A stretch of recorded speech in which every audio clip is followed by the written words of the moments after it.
What is going on? I hope you're enjoying your Election Day Tuesday, and that if you are of age to vote and are an American citizen, that you went out and did your civic duty to vote not only in the presidential election but also your state and local elections. Today is also another special day because it is the launch of Halo 4.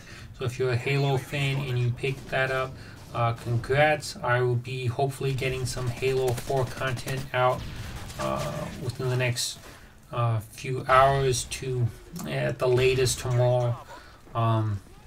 So definitely look out for that content. As far as Call of Duty is concerned, today also marks the 1 week from Black Ops 2, which I am super excited for. Black Ops 2 looks like it is a move in the right direction for this franchise, and so I'm really looking forward to getting a hold of that and bringing you some great content, as well as my Road to Commander series, which I will be doing live every game from level 1 through Commander of the First Prestige. So definitely check that content out. It's going to be a fun ride, and if you are a YouTuber and would like to participate in the Road to Commander series, just send me a message letting me know when you're going to be available. The first week to the second week of the after launch, and I will definitely let you know if my schedule is going to work with your schedule and to have you be a part of the show. So moving on to this gameplay. This is actually only my third game on Parish. My first 2 games did not go well. I hated this map. I thought this map was horrific in that all the campers loved it, but coming into this game, a friend of mine who is in this game and the only person I'm playing with in this game, Cynic Spectre, he asked me if I wanted to join him on doing some DLC domination, so I said sure, and I hopped in, and this was the first game that we got. In the pre-library, I told him, look, I don't really like this map. It's not very good, and I almost backed out, but I said, I'll keep playing it. It don't matter, and I got the Moab on the very first game, so that was pretty cool. Moving on to Black Ops 2, if you only own Modern Warfare 3. Now ideally you're going to be preparing for Black Ops 2 in Treyarch's last game, which is Black Ops. But if you don't own that game and you only own this one, you can prepare for it in an Infinity Ward game. You just got to modify it a little bit to suit for the Treyarchness of Treyarch games. And yes, I did use Treyarchness as a word. So what you want to be doing is, if you have the DLC maps and you don't normally play them, is play them. You need to get familiar with playing well on maps you're unfamiliar with, so that when Black Ops 2 comes, you can be successful on maps you've never played before. Another thing that you're going to want to do is change up the classes that you run. I see a lot of guys still running Blind Eye and Assassin in combo.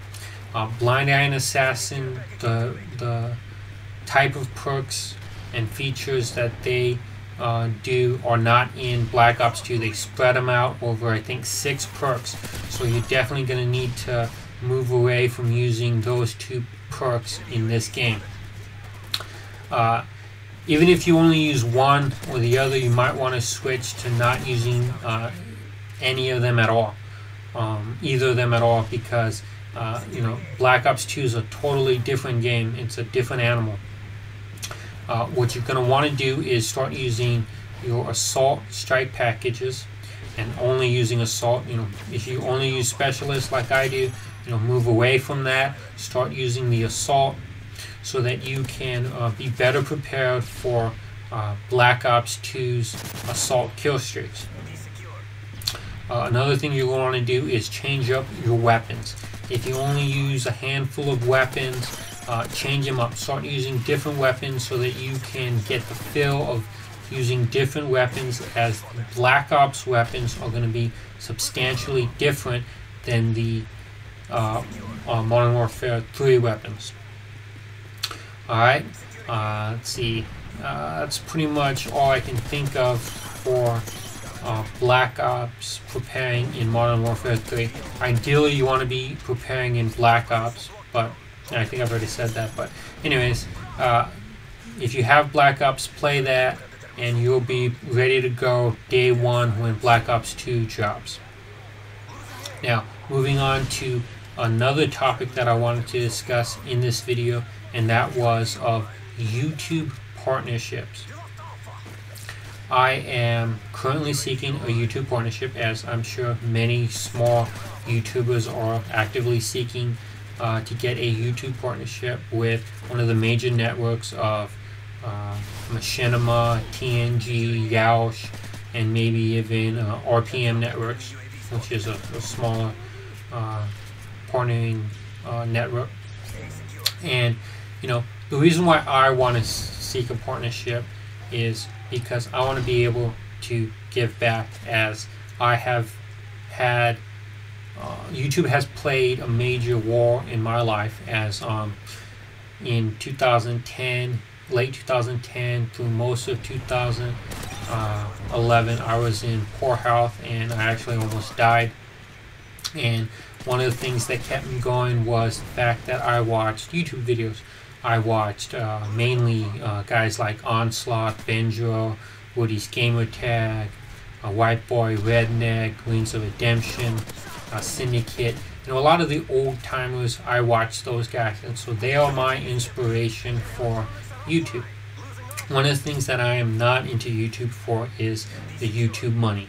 What I'm mainly concerned about is copyright protection, and then after that, on the money aspect, is to use the money to finance not only a faster internet speed, as I don't have the fastest in my area, and I would like to get the fastest speed to not only do my videos better and my gameplays better, but also because I want to live stream more. And live streaming is difficult on a slower connection than it is on a faster connection. So another thing I'm going to be doing is increasing that speed of my internet connection, and then increasing my computer speed. The computer that I use to live stream on is an old computer. It's from 2008, and that computer is is a Intel Core 2 Quad Q9550, which is a stock 2.83 gigahertz, and I have it overclocked to 3.4 gigahertz, but she is too slow to provide a real good stream for too long, and so I need to upgrade that computer. So the live stream, so the YouTube partnerships, I think should be used to be reinvested into your YouTube channel, so that you can provide your audience with the best quality videos and the best quality live streams. Alright, and then the other thing that I think partnership should aid you in is that it should aid you in providing, continuing to provide quality videos and games, a wide variety of games for your audience. And what the partnership does is it gives you that financial flexibility, so you're not ever in a position to where you can't get a game because you don't have the money for it. So that's my theory on it. I think that anybody who starts out saying, you know, they want it to be partnered so that they can get that YouTube money, or so that they don't have to have a job. I see that a lot on particularly young kids, that they don't want to work, they just want to play video games, essentially is the philosophy. I don't think that the community should support those guys, and in fact I think that they the community should not even bother with those type of people, because it's the wrong mentality. And you know, that leads to the whole, you know, iFly, Raw Instinct incident that happened this past summer, where, you know, I think the guy was just after money, and that's why he posted the type of videos that he posted. So I don't really want to get into that, but that's my theory on partnerships, that it should be really just for reinvesting into your channel. And if you are fortunate enough to become a full-time, fully employed through YouTube videos, then hey, that's great. You're very blessed to do that. And for the guys who are that, I support them, and I think they're very blessed, and I think they know it based on the quality of work that they continue to pump out, that it is the community that supports them and not them, their own talent. So thanks for watching. I hope I made sense there at the end and didn't get too ranty, but that's how I feel about partnerships. Alright, I had to cut my audio, but thanks for watching. If you can leave me a rating and or subscribe if you're new around here, I'd greatly appreciate that. You can catch my previous video, which is a Borderlands 2 Let's Play. You could also follow me on Facebook and Twitter at ConsulHD. And as I stated earlier, I also live stream on Twitch, so you could catch me over there at ConsulHD. If you would like to learn how to make a outro with moving video, you can click on the featured video annotation once that video goes live, and you can learn how to make one of these outros with moving video. So thanks for watching, and as always, see you next time.